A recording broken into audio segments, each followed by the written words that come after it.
Well, Miss Diane Ranger. Yes. So, episode number 600. That's amazing. Yeah.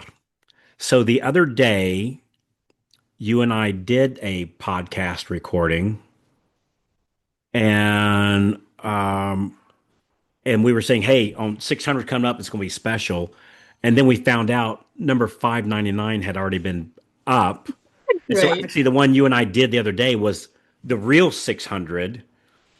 But I thought, well, I want to do something special for 600.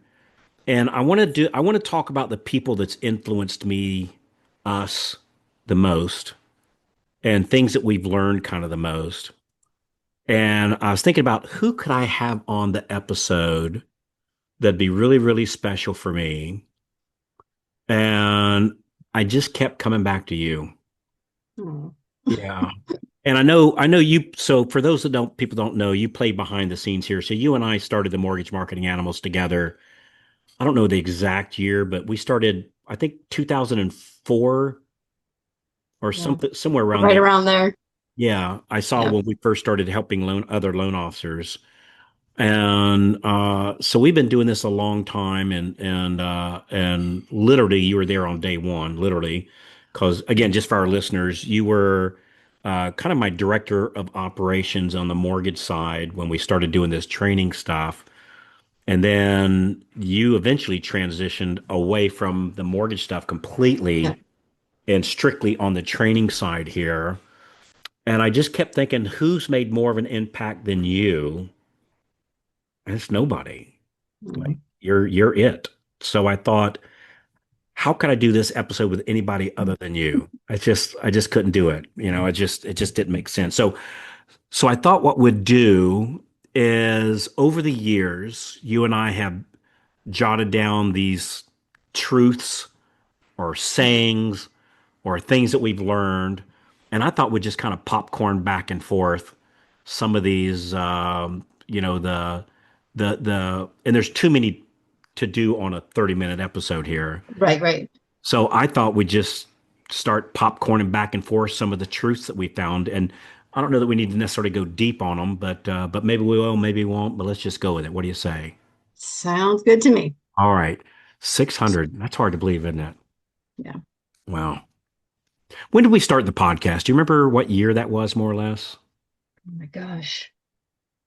God, I don't remember. I could look back. Yeah, It's a long time. It probably. was before podcasting was cool.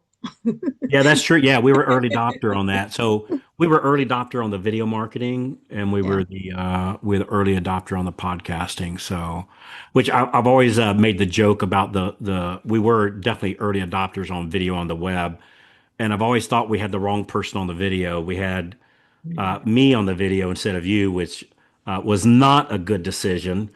But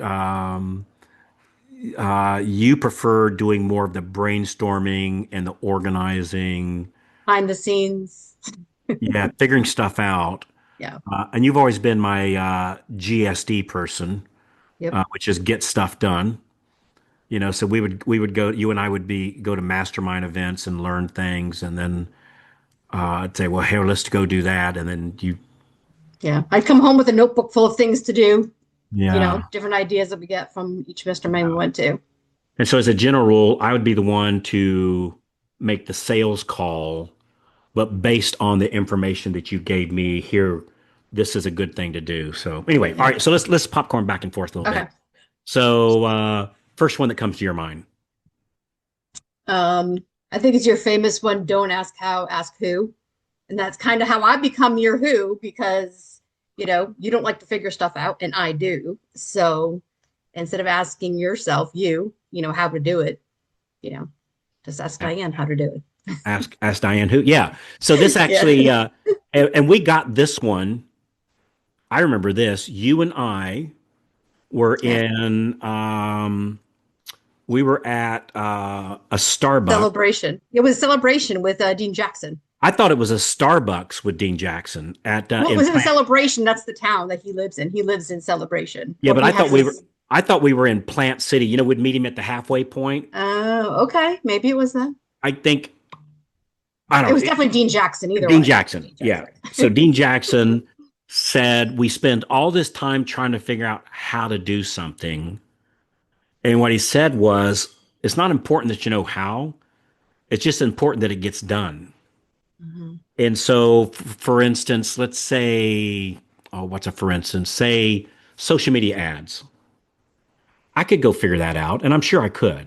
Yeah. It'd take me, I don't know, 4 or 5 days probably. And then I wouldn't really figure it out for, what's likely to be much longer than that. Yeah. Um, And then it's going to change.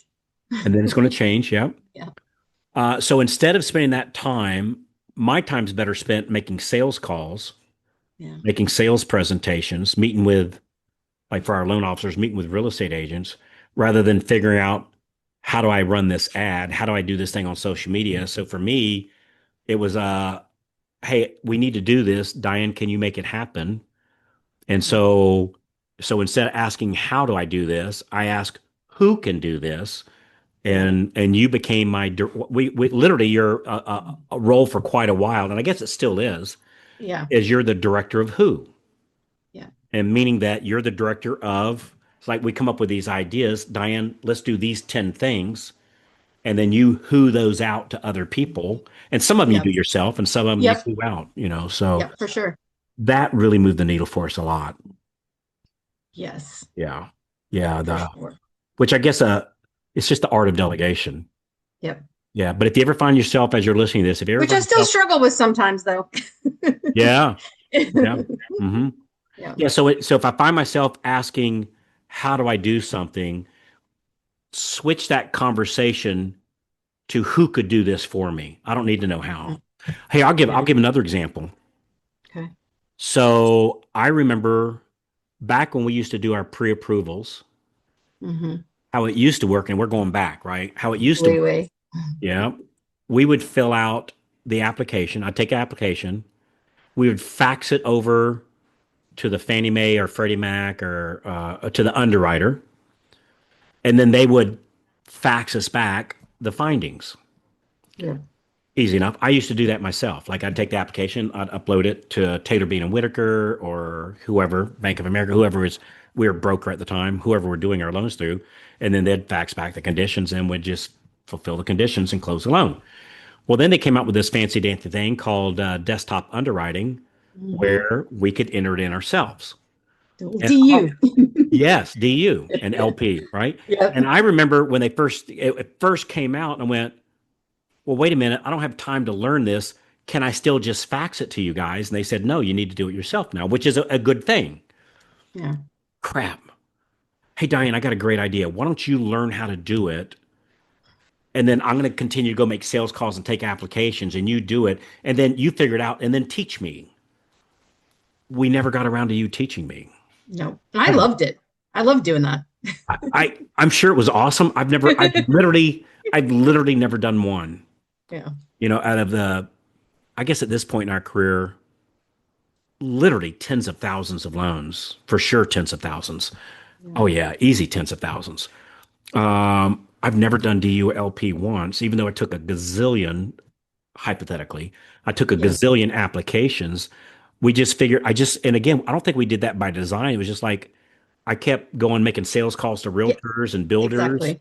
and just never took the time to do it. And Yeah. so yeah. All right, I'll give you one of mine. Okay. Uh, don't get so busy building the farm that you forget to milk the cows. Yeah. That's a good one. It is. So on this one, don't get so busy building the farm that you forget to milk the cows. So on this one, I see so many loan officers. I need to get my CRM set up first. I need to set up this tracking form. Here's a new magic whistle or magic bean that I see. All right, let me go check that. Let me go figure this. Let me go do that. And they get so busy setting up the process that they don't have any sales calls or sales meetings. And I Yeah. think they get so busy trying to make sure they don't make a mistake or say something stupid, or how they perceive that would be seen as stupid, Mm-hmm. which I don't think Right. is Right. real, by the way. Yeah. I've never once talked to a salesperson thought this person was stupid ever. Like even if like I they know what they're selling way better than I do, right? So I don't think Right, right. yeah. So instead of spending all of our time setting things up, getting ready to get ready, just go out Just there do and it. yeah, just Yeah. go milk the cows because that's where the money is. Yeah. And I find if we just go milk the cows, oftentimes we don't even need to build the farm, so to speak. Or Or you can hire somebody to build a farm. You're milking the cow, hire somebody to build the farm. that which goes back, don't ask who, ask Yeah. how. So all right, I got another one for you. Okay. Or no, your turn. I'm sorry, your turn. How about finish one bridge before you start another one? Like the how whole half-built bridges thing. Tell us a little bit about that. So you go to a seminar, you talk to somebody, you get a really cool idea, you get all excited about it, and you start building it. And then you talk to somebody else, and then you get, oh my God, this is a great idea. And you start working on that one. You forget about the first one, and so on and so on. And then you have five half-built bridges and nothing is complete. So you don't have the dollars rolling in, you don't have any systems completed, you have five things that are half done. Boy, isn't that and it's so easy to It do. is because you get excited. It's like, oh my God, this is a new thing. You're super excited about a new shiny whistle. Look at this cool new technology. And then, you know, you Yeah. forget about the other one. Yeah, my secret to that has always been I call a little 2-inch notebook in my top left-hand pocket. And when I hear ideas, I write them down. So instead of how I used to do it when I was a rookie, as I go, oh, let me go do this, let me go do that, just exactly what you were just saying. Yeah. And so now I've learned I'll just write that idea down, finish what I'm working on now, put into action, get some loans from it, delegate it out to somebody else now that's going, Yes. and then open up the notebook. All right, what's next? Yeah. So yeah, I love that one. Yeah. Let's see. How about hey, I got one for you. Isn't it better to have someone doing things at a 70% level when you already aren't doing them at all now? In other words, don't hesitate to delegate something out that you're already not Right. doing. Right. Yeah, How exactly. many times do we see that? I know all the time. All Yeah, the well, time. I don't want, I'm the best person to do that, you know? yeah, but I'm not doing it. Yeah, Yeah. I'm not Yeah. going to have Larry call my past database. I'm just making up a name here. You're I'm right. not going to have assistant Larry calling my past database because they're not as good as me, but I'm not calling. Yeah. It's just, and I've been guilty of that. Yeah, Makes we all have. no sense whatsoever. And so, a lot of these go back to the don't ask how, ask who thing. Mm-hmm. I think the Funny how that problem, is. yeah, it's like, well, I think the problem is as a loan officer, it's the one industry that's like back when we had a photocopy machine in the office. Mm-hmm. I guess we still do, but back when we used it a lot, uh, they break down from time to time, Yep. and they would send somebody out to come and fix it, which was a different person than the one that would sell us a new one every five Yep. years, when they got the update. Sure. So one Yep. person was a salesperson, and the other person worked on it. Yep. Loan officer is one of those few things where we feel like the salesperson also needs to work on it. Yeah. Like going on to the car lot, where's the salesman? I don't see any sales lady or salesman out here. Oh, well, they're busy. We had a recall on the seat belts. They're busy fixing the seat belts. Would they? Yeah. Are you guys nuts? And I think that's a big issue in our industry is that it's been taught in the past, like it's nobody's fault, I guess, but it's been taught in the past that we're the salesperson and the fixer. Yep. And yeah, so That's probably not where your skills lie. You know what I mean? If you're a loan officer, your skills are in sales. Your skills yeah. are not being organized and, gathering the conditions and packaging up the file. Yours is relationships and selling. And I'd say if you do have a knack for that side, Mm-hmm. do like you and I did, partner up with somebody that's Yep. great. Like if you're awesome at the fulfillment side, partner up with somebody that's great at the Selling. selling side. Yeah. I think there's great wisdom in finding out what you're good at. Here, I got a story for you. Okay. Hey there. Hey, if you're loving the tips so far, be sure to hit that subscribe button right down there and then tap the little bell so that you never miss out on more free, cool tips coming your way. Also, I would love to hear from you. Drop a comment beneath there. Let me know what you think or tell me what you'd like to hear next. I just heard this one yesterday. Steven Spielberg. So, Steven Spielberg, phenomenal career, right? Just phenomenal, crazy successful. Yeah. Well, how it came to be was when he was in grade school, and this is using his words, he was a nerd. Go Mhm. figure, right, Steve? Yeah. Of course he was, right? So was Bill Gates and all the other multi-trillionaires on Earth, right? Yeah. So he was a nerd, and his school had a running contest uh, where they got the entire school out there to run. I don't know how far it was, 100-yard dash, quarter mile, something like Okay. that. The whole school did it at the same time, and he literally came in last place. Yeah. Behind, and this was him saying it, Hmm. behind even, as he said it, the special education students. Hmm. So they had students in there that might have had sometimes with mental issues, Hmm. handicaps. There comes Yeah. physical, you know. Yeah. Yeah. And he said he literally came in last place. And he said it was so embarrassing because as he's crossing the finish line, almost crossing the finish line, the entire school was rooting for the slowest, I don't know that right word to Right. say, Right. but Yeah. handicapped I know. person. Yep. Were rooting for that person to beat Steven. So Steven, he said, when the whole school was cheering for the special education student instead of me, he said it was so embarrassing he didn't know what to do. Wow. So he went home that day and just annihilated with his Hmm. status in life.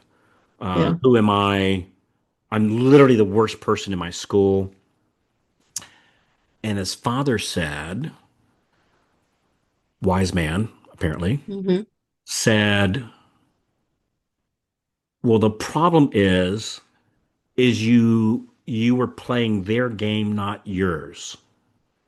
So let's find out what you're good at and let's focus on that and not what you're not good at. And he said, so dad had this old camera he pulls out of a cabinet somewhere. Hmm. And he said, I tell you what, here, take my camera. And he had never shown interest in camera photography at all. This was a Okay. brand new thing. And the father said, why don't you grab the camera, grab your brother, go out in the, I don't know where they live, but he said, go out in the desert. They must have been in Arizona, Utah, somewhere. Go out to the Hmm. desert and make a little movie with you two guys. And when he did it, he brought it back. The father said, this is really good. Yeah. And that's how Steven Spielberg started become probably the top one, two, three of all time. You know, Mhm. It's crazy how those small things that happen when you're a child form as an adult. isn't it Yeah. funny? Hmm. Wow. Yeah, so he found out what he wasn't good at, and then instead of trying to improve his running skills, which would have been Hmm. what I would have done, I went, well, I'm at least going to beat the second in Right, right. class, right? Yeah, yeah, yeah. And so, in essence, what he did is said, screw what I'm not good at. Let's just focus what I'm good at, and let's go find out what that thing is, and then double down on it. But hey, speaking of which, we're going off topic here. Okay. This is number 600, and we can. Yes, exactly. Diane, we have earned that right. So Yes. let's see. What's another one? I like the small checks, right? Small checks, cash, big checks. Like I love the story you tell about the whole like bulldozer, and then you tell it at an event. Like, do I have the Oh, I what know is it the is. story you tell If I see you, with the like when we spoon? do our events, they're not pitch Yes. fest. right? It's Yeah. like we teach at our events, and nothing wrong with people selling at events, but at ours we it's a teaching event, right? And or a collaboration event. Yeah. And I tell them, I said, but we're going to be sharing some of the things that we use because if I see you trying to dig a hole or a ditch with a spoon, and I know where there's a ditch digger, a bulldozer, is it okay for me to share you where I get the bulldozer kind of thing? So, Right. yeah, the right small checks, cash big checks. Boy, that's been a big deal. Because again, that kind of goes back to the who issue, Yep. Yeah. that, yeah, I did the math the other day. If I hire a caller Okay. every 90 minutes, that caller sets me up a real estate agent appointment. So over 3 hours, I'm going to get two appointments because every 90 minutes of them calling, they set me up one real estate appointment. All right. So what that means is that and let's say I'm paying them $20 an hour and they work for me for 3 hours, that's $60. But for $60, I get two appointments. So in other words, I'm paying $30 per appointment. All right. So I know that when I meet with 7 agents, one of them is going to start referring to me. Yeah. That's my number. So it's like 16%. So it's one out of seven. And so if I'm paying $30 per appointment, then I know that when I pay $210 for 7 appointments, I get a new referral partner. Well, if that referral partner, That's a deal. That's a deal. that is a yeah, it's a no-brainer deal. So that what that means is like let's say that agent only sends me 6 deals for the year, right? One not one a month, one every other month. Yeah. Meeting with the right agents, of course, and doing the right follow-up. Yeah. That means I paid and I do 6 deals, that's 18 grand. So I wrote a small check of $210, Yeah. cash a big check of 18 grand. How often do you want to do that? Every day. Every day. Yeah. I like that one. Let's see. How about I gotta leave here in a minute because I'm gonna be I gotta go babysit baby Charles. All right. All right. Roz, the lovely Mrs. White, and the lovely Adina, who is my daughter-in-law, are going to get ready to go have their nails done. Oh, nice. Yeah. And so they came in and said, Carl, can you babysit while we get our nails done? Of Absolutely, I'll do course. that. Yeah, absolutely, I'll do that. Yes. Um, let's see. I, I'll give you another one then. Feel the fear and do it anyway. So, wow. So a lot of people hesitate doing sales activities until, well, as soon as I feel comfortable with it, I'm going to practice it. Maybe I'm going to do some role playing. And as soon as I feel comfortable, then I'm going to go and do that realtor presentation, that office presentation, that financial planner presentation, that insert in thing. And what happens is confidence only happens after we do something, never before, Mm, ever. true. I never have confidence going into something. I only have confidence coming out of it. And I don't have confidence every time coming out of it either. Right. Right. But because so many loan officers I need to feel comfortable before I do it. So now I'm going to do other activities I feel comfortable doing that don't get the same results though. And I Mm, think that's where a lot of this shiny whistle stuff comes in is they know that stuff doesn't work like good old fashioned phone calls and meetings. Like yep. all the top producing loan officers, all of them Pick up the phone. are phones and sales presentations, Yep. right? They're having conversations with people, and all the lower producing avoid that activity, right? Mm, Not their fault, right? It's just the way that it is. And I used to do the same thing until somebody shared this with me, Feel the Fear and Do It Anyway, as a book that I read. The book was just okay. The title of the book was fantastic, which Feel the Fear and Do It Anyway. yep. Um, yeah, it wasn't until I heard that message And I went, all right, feel the fear and do it anyway. Don't wait until the fear goes away. Just do it anyway. Yeah. That's when I started hitting, record-breaking numbers. Is just go do it anyway. And I heard somebody else word it in a different way. Risk looking stupid. Hmm. Risk looking stupid. That's a good one. And the truth is, Diane, I've never seen somebody look stupid, No. like ever. And I think that's just crap that goes in our head that, well, I don't want to look stupid. Yeah. It's old tapes. Yeah, it's old tapes. That's exactly right. And so when they say risk looking stupid, it doesn't mean, hey, you might look stupid. You're not going to look stupid. Yeah. Even like if I don't know that, like if I'm talking to somebody here, I'll give you an example. Where was I at? I was out buying something the other day. Can't remember what it was.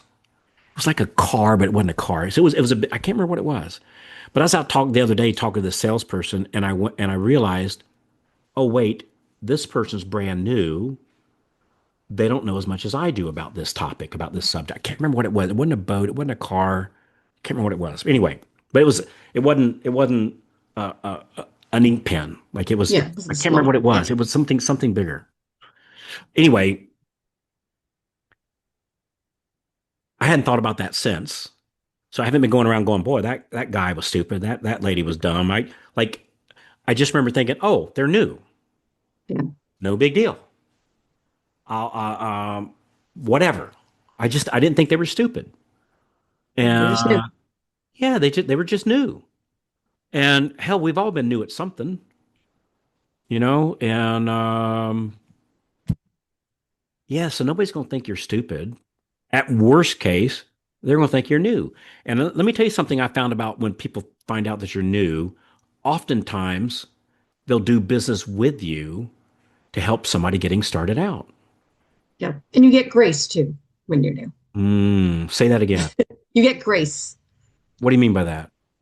Well, that's one of your favorite words. People are not going to be hard on you. They're going to understand that you're new. So they're not going to beat you up for making a mistake because you're new. Yeah. Yeah. Yeah, we give more grace to people that are new than seasoned pros, Hmm. because we expect more from them, Yeah. you know? Yeah. All right. Number 600. That's awesome. What's been your what's been your favorite part of the journey? I think the ever changing, always something new, that Mm, kind of thing. I love learning new stuff. So I like the challenge of the new, you know, doing mm, new stuff all the time. mm. And then it always work when you do new stuff. You do new stuff and, sometimes it doesn't work and that's okay, but just trying all the new stuff. I heard somebody say the other day, we never fail at anything. We either win or we learn. Yeah. We either win or we learn. I never learned by winning. I learned by not winning, Yeah. right? So we You don't learn a lesson. fail. Yeah, we don't fail. We just learn. As Thomas Edison said when he was making the light bulb, I now know 1,023 ways not to do it. Right? Right. A lot of truth to that. So, Yeah. all right, my friend. Well, it has Awesome. been, and I look forward to the next 25 years. Yes. But it has been an amazing 25 years. Yeah. And there's been a lot of people along the journey, uh, most of which have been absolutely awesome, Hmm. but none of which has had more impact than you. Thank you. And you've had impact on me personally and my family in a major way. And you've had a major impact, literally, with hundreds of thousands of loan officers across the nation. Literally, Yeah. hundreds of thousands of loan officers. So that's like I just got I don't have permission to share his name. I'll give you another one. Uh Hmm. and I think we mentioned him in the last episode that you and I did, which is actually going to play next. That's yeah. So it was supposed to play before, but we had to hit the 600. So Adam Crosley saved $8,407 last month, In a month. in a month. Um, because that was 25% of what he makes and he saves 25%. And so that $8,407 he saved for the month. And next month he'll save another whatever 8,004, Yep. whatever that Or number, more. Or or more, more. or more. Uh, Diane, your fingerprint is all over each one of those stories. And and many of them don't know it, which Yeah. saddens me in a certain way, to be honest with So you. I'm okay with being behind the scenes, so Oh, it's I get okay. it. I get it. I get it. But it just saddens me that you're not the most famous person in the mortgage industry with literally hundreds of thousands of loan officers that we've helped over the years. And I wouldn't have emailed one. I wouldn't have texted one. I wouldn't have had event number one. I wouldn't have had podcast number one, have it not been for you, my friend. So I'm forever, myself and the entire industry is forever grateful. You've made a difference, a big one. Yes. So Thank you. thanks. Cool. Thanks you. Awesome to be a part of it. Yeah. All right. Bye, Diane. All right. Bye. Hey, I meant Yep. everything I said, though. You've really made a difference, my friend. You Thank really, you. yeah, everything I say, I, Thank I you. never say something to make you feel good. I say it because it's true. So you're absolutely amazing lady. And my life has just totally changed knowing you. So I'm forever grateful, my friend. Thank you. Yeah. Thank you. Okay. All right. I'll see you, my friend. All right. Bye. Bye.